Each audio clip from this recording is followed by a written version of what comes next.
Le suicide de Michel Gauquelin en 91 s'inscrit dans une périodicité intéressante. En 91, on était dans une phase solsticiale, en fin de phase solsticiale.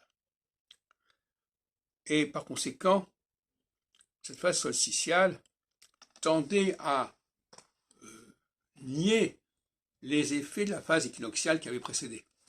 Ce que j'ai expliqué tout à l'heure. Une phase est vouée à remettre en question les effets de la phase précédente, dans les deux sens. En 80, en phase solsticiale, quand la phase solsticiale a déjà beaucoup avancé, parce qu'elle avait commencé déjà en 86, 87, eh bien, l'élite se sent complètement bafouée. Et on peut comprendre le désespoir, quelque part, de Gauquelin avec ses travaux, qui sont quand même autre chose que l'astrologie traditionnelle.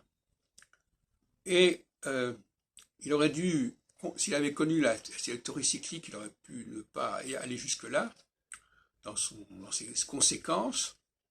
Mais à la fin d'une phase solsticiale, il y a quelque chose du désespoir au niveau des élites.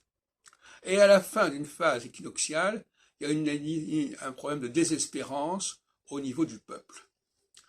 Chacun a sa propre désespérance, a l'impression que ce qu'il a fait est anéanti, que ce soit l'élite qui a l'impression d'être anéantie en fin de phase solsticiale, ou que ce soit le peuple qui a l'impression d'être bafoué en fin de phase équinoxiale.